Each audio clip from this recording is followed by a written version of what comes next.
लिया। आज हम पहले एम्प्लॉय वाली सर्विस को कॉल करेंगे, उसका डिजाइन तैयार कर लेंगे, लेकिन डाटा नहीं आएगा जब तक वो टोकन पास नहीं होगा। अभी हम देखेंगे उसको। ठीक,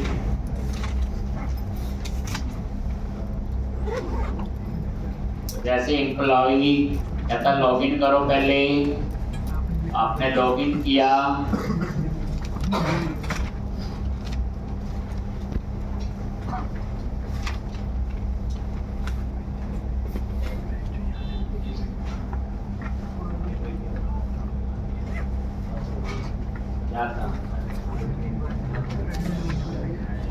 एडमिन यूजर एडमिन 1 2 3,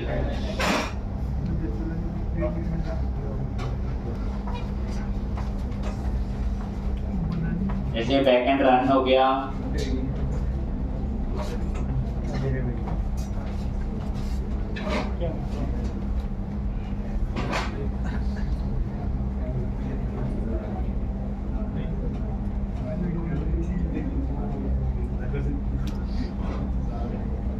अब ये लॉगिन हो जाना चाहिए। हो गया जी। अब एम्प्लॉय, तो यहाँ डाटा आना चाहिए, तो उसके लिए आप लोग क्या करो, क्या करना आपने यहाँ पे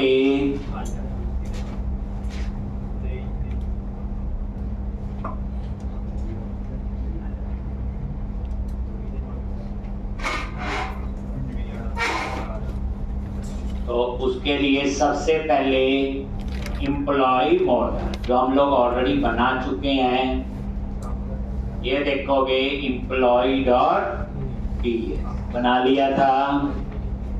एम्प्लॉय सर्विस में आ जाओ। अब हम यहाँ पे लिखेंगे, तो सबसे पहले क्या लिखते हैं बोलो, प्राइवेट HTTP क्लाइंट, और ये थर्ड टाइम सेम सा कोड लिख रहे हैं हम लोग, HTTP क्लाइंट। ठीक, और यहाँ पे गेट एम्प्लॉई ऑब्जर्वेबल दे दिया, एनी में आप कुछ भी रिटर्न करवा सकते हैं। क्या लिखोगे, HTTP क्लाइंट डॉट गेट और ये एन, और डबल कोट्स के अंदर यहाँ पे हम एक URL देंगे। डाटा तो खैर आएगा नहीं, ऑथराइज लगाया हुआ, बट हमें URL तो मिल, देखो 401 आ रहा है, और ये आपने कॉपी किया और पेस्ट, लॉन्च, ये हो गया गेट का। फिर क्या लिखोगे, सेव एम्प्लॉई, और यहाँ पे एम्प्लॉई टाइप का ये वेरिएबल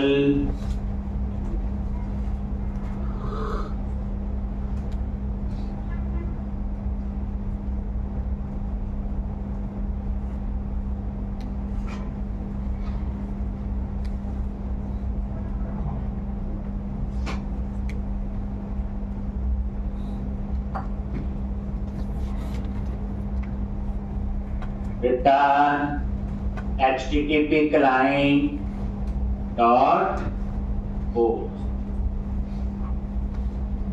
और यहाँ पे डबल कोट्स में वो URL, और यहाँ पे एम्प्लॉय।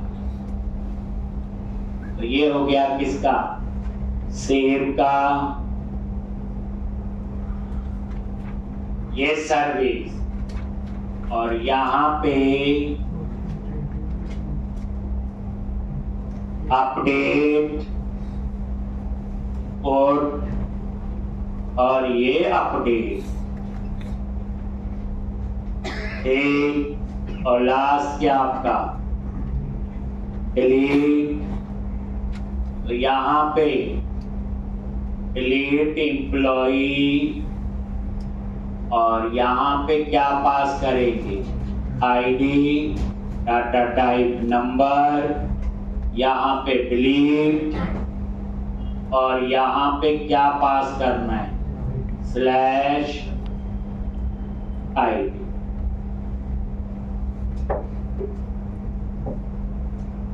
यहाँ पे कॉल करेंगे एम्प्लॉय कंपोनेंट।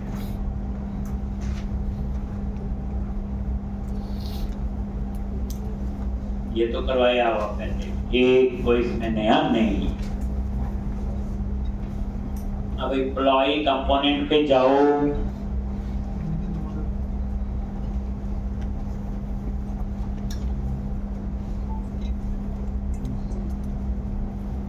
ये आगे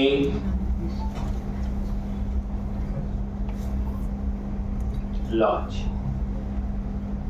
ये लिख लिया सबने, पहले भी लिखा हुआ ये, इससे पहले फर्स्ट प्रोग्राम करवाया। ये तो डाटा बेस, ये आती हैं चीजें, 2 टेबल हो, 4 हो, 6 हो। मेन लॉजिकली कि बैकएंड में हमने ऑथेंटिकेशन के लिए एपीआई के अंदर आइडेंटिटी फ्रेमवर्क कैसे यूज किया, JWT कैसे यूज किया। एक वजह टेक्निकल एक असाइनमेंट है ये, जो हम लोग ये करते हैं। आ जाओ आगे आगे। अब यहाँ पे ये सारी ये जो कहानी है, ये तो मैंने वैसे लिखी थी, पता ही है, ये ठीक तरीका नहीं। ये तो हटा ही दिया, तो मैंने बताया था। अब यहाँ पे आप एम्प्लॉय सर्विस को कॉल कर, हमें तो वैसे राउटर की भी जरूरत नहीं है, नेविगेशन है, यहाँ पे मुझे वैसे जरूरत नहीं है, तो मैंने तो लिखा हुआ, कोई हर्ज नहीं। प्राइवेट क्या लिखोगे, employ service, employ service.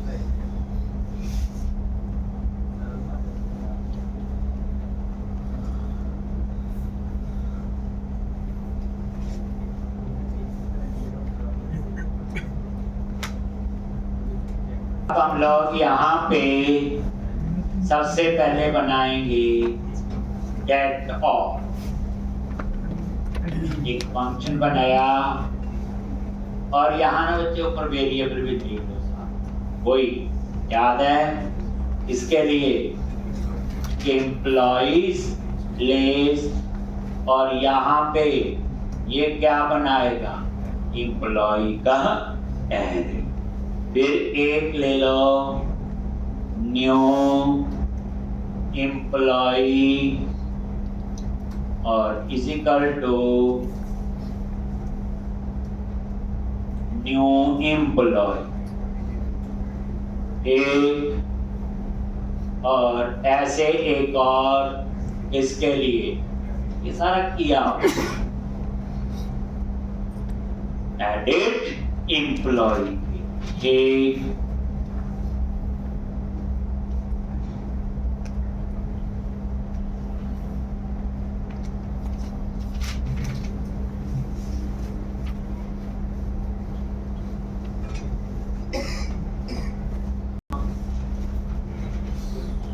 Employ service dot get employee subscribe, और बताया हुआ इसके कितने ब्लॉक होते हैं, 2, कॉमा ये, और यहाँ पे रिस्पॉन्स, और यहाँ पे क्या आएगा,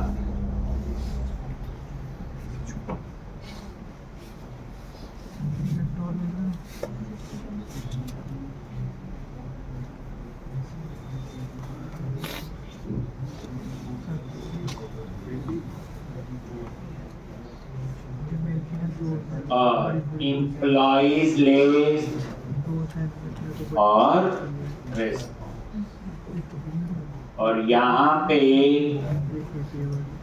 एरर अलर्ट, और यहाँ पे enable to access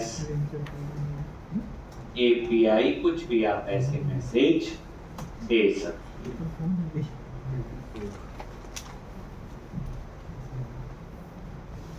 और गेट ऑल को इसको कॉल कर लो ऊपर, जो ये कौन सा ng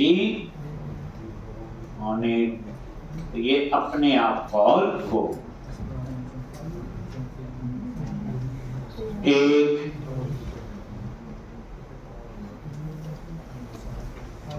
ये एम्प्लॉय वाला वैसे बनेगा जैसे अभी बना हुआ था, जो मैंने पहले कहा।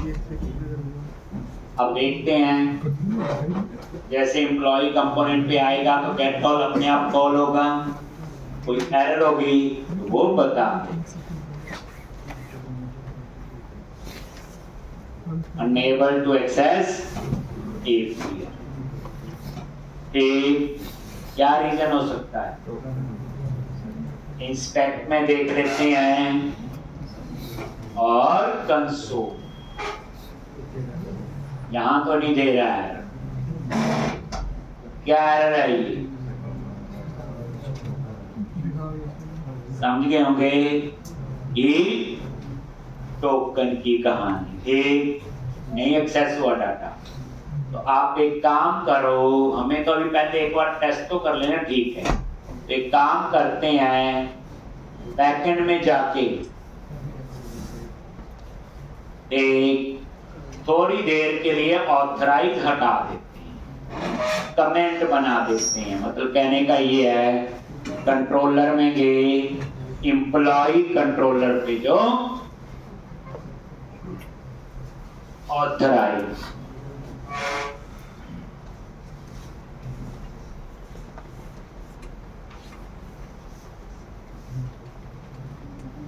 डाटा आ जाना सही।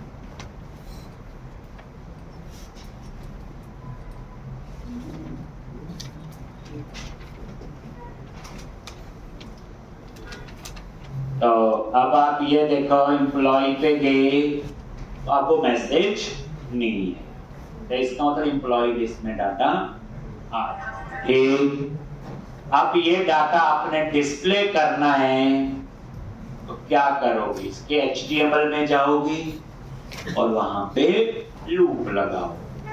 आगे एम्प्लॉय कंपोनेंट के HTML में, और हमने ये टी बॉडी यहाँ पे, कहाँ पे? टी बॉडी, और यहाँ पे लूप के लिए क्या करते हो? tr बोलो ng को क्या लिखोगे? लेट आगे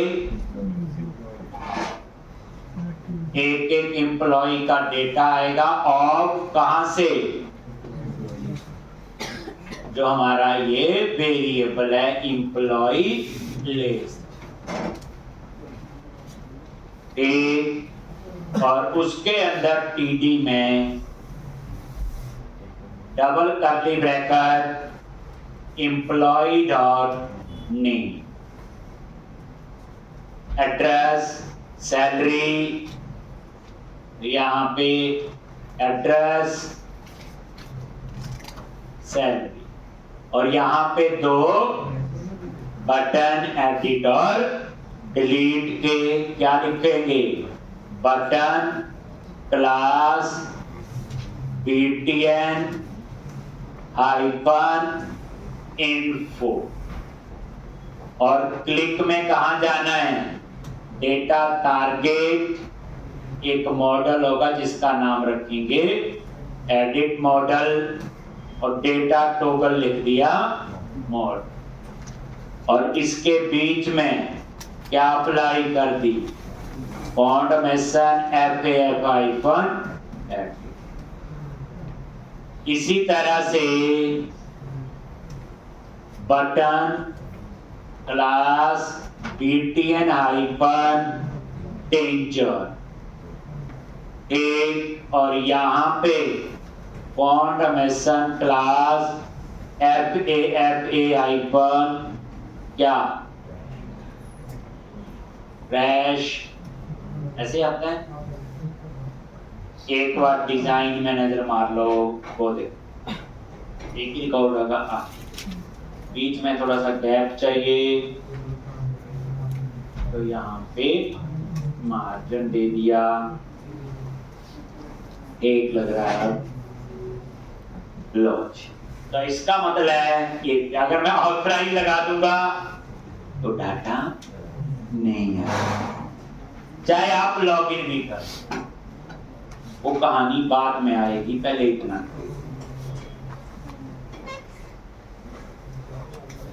कोर में एपीआई बनाई, कोर में कंज्यूम की, तो जब कंज्यूम की पहले क्या बनाया, ट्रेल और नेशनल पार्क के 2 मॉडल बनाए थे, फिर उनको एपीआई को कॉल करने का लॉजिक लिखी थी, जेनेरिक रिपोजिटरी, उसके बाद ही कंट्रोलर पे गए थे। अब यहाँ क्या हुआ, पहले मॉडल बनाए, लॉगिन और एम्प्लॉय, फिर उनको कॉल करने के लिए सर्विस बनाई, फिर जिस कंपोनेंट में चाहिए उसमें हम लोग कॉल।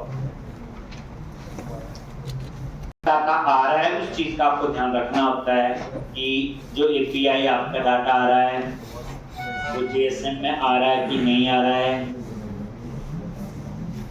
कई बार आप PHP में एपीआई वहां जेएसएन ना लिखो तो जेएसएन में नहीं आता होता है, वो थोड़ा ध्यान देख लेना, क्योंकि एपीआई में डाटा जेएसएन में भी आ सकता है, एक्सएमएल में भी आ सकता है आपका डेटा, तो वो आपको देखना पड़ता है। मॉडल EL होता बस याद रखो, और यहाँ पे न्यू एम्प्लॉय डॉट नेम, बस यही चीज एड्रेस में चाहिए होगी।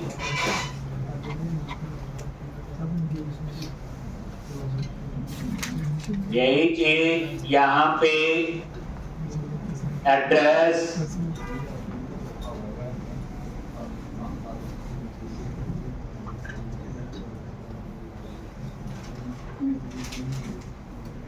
और सेल।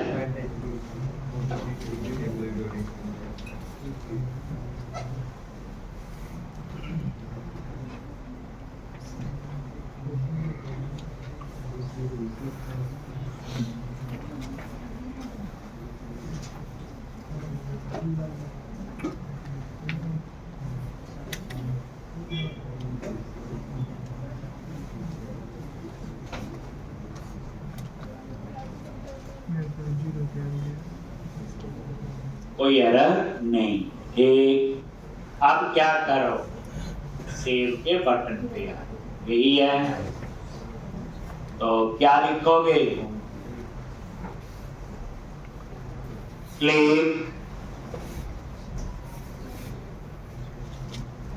Save click.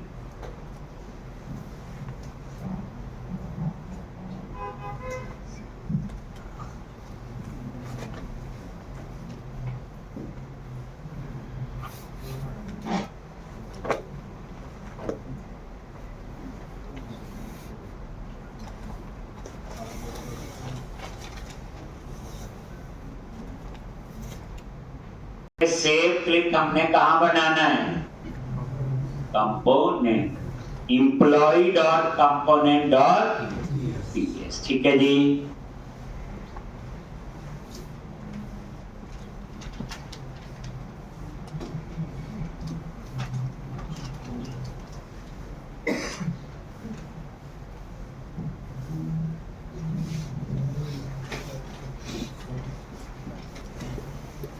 और ये कंपोनेंट में सेव क्लिक, क्या लिखते हैं यहाँ पे, employee service dot save employee new employee, और वही सब्सक्राइब, याद आ गया। और यहाँ पे क्या करना है, ये सक्सेस और ये रिस्पांस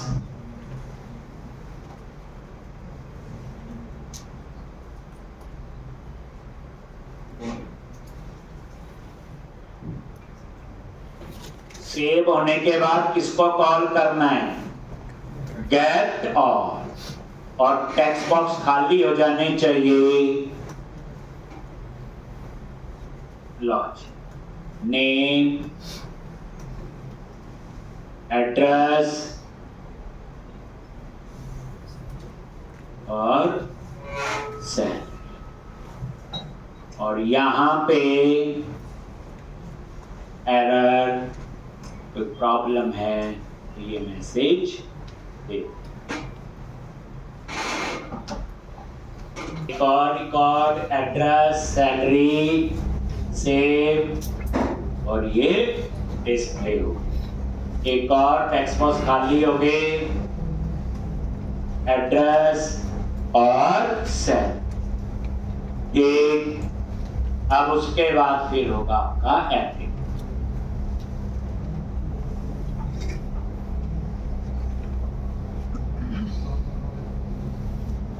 और यही है। तो यहां पे क्या करना है, ये एडिट मॉडल पे जाएगा और यहाँ पे डेटा भी चाहिए। क्या लिखोगे, प्ले, और यहाँ दे दिया एडिट प्ले, और यहाँ पे पूरा एम्प्लॉय का डेटा पास कर दिया। और ये एडिट क्लिक अब हम लोग बनाएंगे और पूरी एम्प्लॉय इंफॉर्मेशन जो एक वेरिएबल लिया हुआ एडिट एम्प्लॉय, और उस एडिट एम्प्लॉय को बाइंड कर देंगे जो मॉडल हम एडिट एम्प्लॉय के लिए बनाए। ये सारा हमने पहले क्वेश्चन में इंप्लीमेंट करके देखा, तभी वो करवाया गया था। ठीक,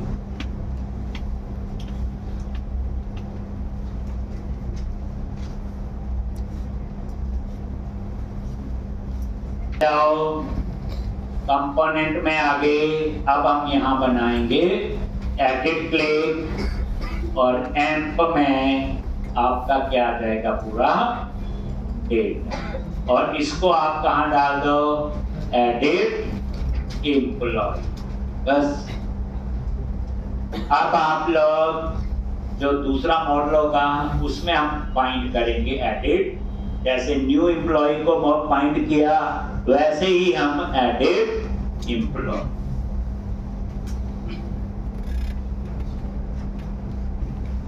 आगे तो न्यू एम्प्लॉय, एडिट एम्प्लॉय अभी बनाया नहीं, तो आप एक काम करो, जो ये न्यू एम्प्लॉय वाला मॉडल है इसी को कॉपी कर लो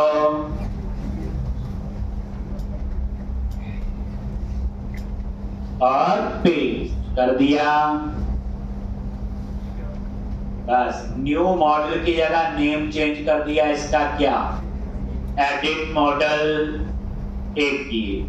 न्यू एम्प्लॉय की जगह क्या कर दिया, एडिट एम्प्लॉय, ये चेंज करोगे। और नीचे बाइंडिंग जो है बस न्यू एम्प्लॉय की जगह एडिट एम्प्लॉय। कैसे, ये देखो ये न्यू लिखा हुआ, इसको क्या कर दो, एडिट। ठीक, ये भी न्यू लिखा हुआ, इसको क्या कर दिया, एडिट। और ये भी न्यू। और सेव की जगह क्या आएगा, अपडेट क्लिक।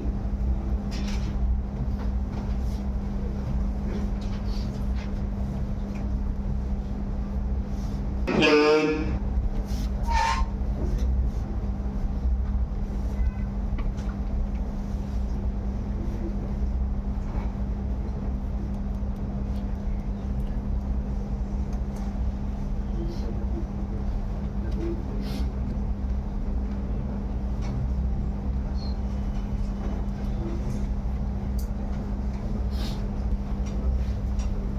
जैसे ये सेव एडिट क्लिक का है, इसी के नीचे क्या आ जाएगा, अपडेट।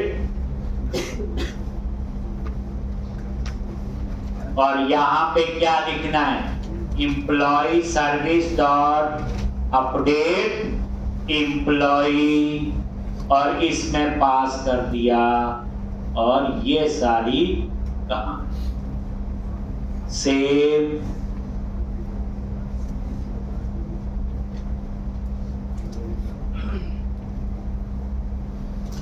रिस्पॉन्स अपडेट होने के बाद आप यहाँ मैसेज दे सकते हो अलर्ट में, अपडेटेड डाटा या कुछ भी मर्जी है। और उसके बाद यहाँ तो खाली करने की वैसे जरूरत नहीं, क्योंकि जब भी एडिट करोगे तो अपने आप वही डाटा आएगा। लिख भी दोगे तो कोई हर्ज नहीं। और यहाँ पे ये लो जी, ये कोड आपका बन गया अपडेट। इसी तरह से डिलीट का हो,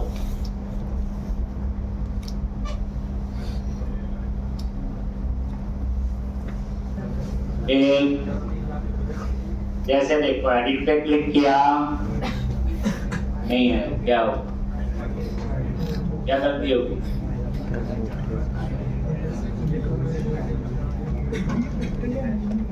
ये लिख लिया, पहले एडिट वाली गलती चेक कर। ये कहाँ चेक करना है? जो लूप लगा हुआ, ये एडिट है, click data target edit model. तो नीचे मॉडल का नाम रखा नहीं था, एडिट मॉडल।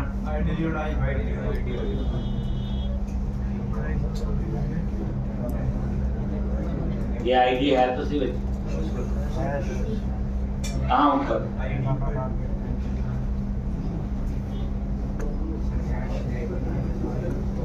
आईडी तो ही है ना, डाटा टारगेट हैश लगेगा आईडी क्या? अच्छा ये डेटा टारगेट आईडी से एक्सेस करना हो तो हैश।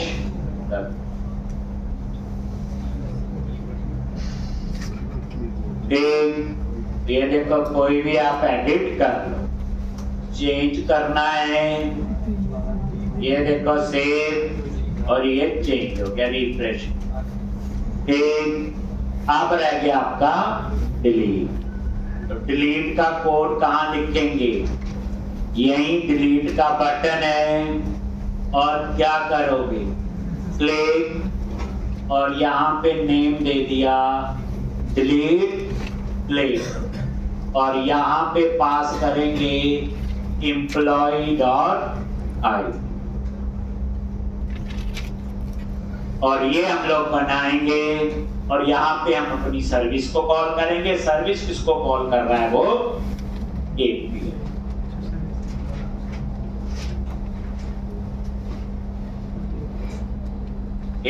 तो जो जितना कोड बच्चे आज लिखा ये पूरा रिवाइज है, ये सारा हमने पहले किया वो।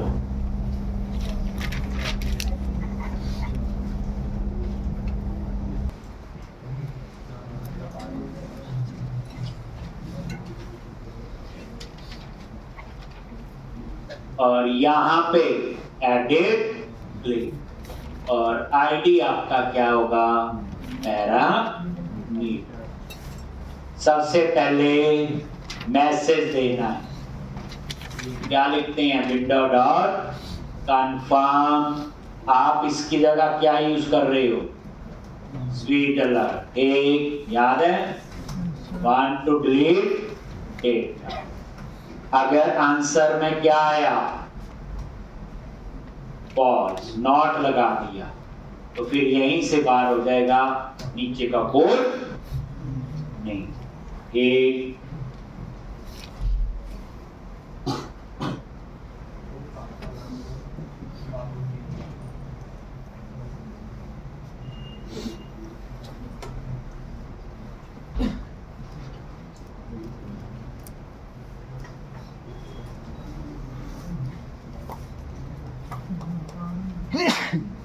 अब यहां पे डिलीट क्लिक,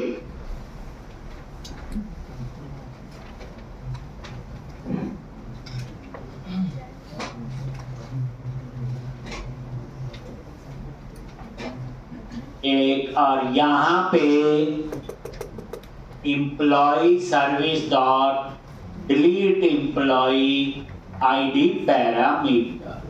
सब्सक्राइब और वही सक्सेस और फेल, और यहाँ पे रिस्पॉन्स। तो डिलीट होने के बाद क्या होना चाहिए?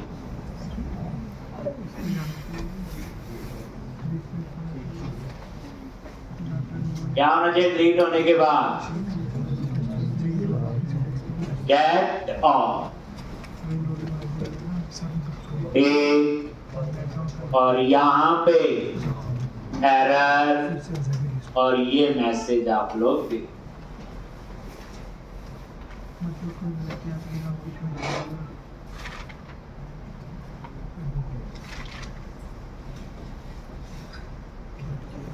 कैंसल, कुछ नहीं हुआ। आपने यहाँ स्वीट अलर्ट टोस्टर वगैरह लगाना। ठीक, काम तो ये सारा हो गया। अब हम बैकएंड में जाके वापस ऑथराइज लगा दें, क्योंकि कोड टेस्ट हो गया। ठीक है, ऑथराइज लगाएंगे तो फिर डाटा हमारे पास नहीं आएगा, बिना लॉगिन, बिना टोकन।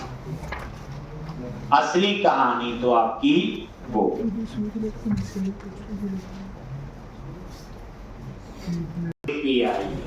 यहां वापस ऑथराइज लगा दिया, रन कर लो, और अब फ्रंट एंड में देखोगे तो डाटा नहीं आएगा, मैसेज आ जाएगा। तो ये बैक एंड आपने फिर रन कर। अब जैसे आप वापस फ्रंट एंड पे गए और रिफ्रेश कर, देखो एनेबल टू एक्सेस API। आप बोलो जी लॉगिन कर लो, तो यहां लॉगिन पे क्लिक किया, एडमिन 1 2 3 हैश, क्या पता हो जाए। लॉगिन पे क्लिक किया, लो जी लॉगिन हो गया। अब एम्प्लॉय पे क्लिक किया, फिर भी नहीं आ रहा। तो इस लॉगिन से हुआ क्या? टोकन जनरेट हो चुका है हमारा। देखना चाहते हो, इंस्पेक्ट करो, स्टोरेज, सेशन, और ये देखो आ रहा है। सेशन में सब कुछ आ रहा है, टोकन भी है, बाकी डेट भी है। अब इस टोकन को कैसे बैकएंड, क्योंकि डाटा तो बच्चे बैकएंड से आएगा ना, ये फ्रंट एंड है। बैकएंड जो एपीआई है वो यूएस के किसी सर्वर पे है, ये इंडिया के किसी सर्वर पे है, ये स्टेट है। तो टोकन तो एपीआई ने बना दिया, लॉगिन में मिल रहा है। अब वापस टोकन एंगुलर से एपीआई को जाएगा, तभी ऑथेंटिकेट करेगा ना। आप कहीं पिज्जा ले रहे हो, टोकन तो मिल गया, लेकिन जब आपका नंबर आएगा तो टोकन तो दिखाओगे ना, ये वाला मेरा। ये वो स्टेज अब आगे आएगी, टोकन तो बन गया।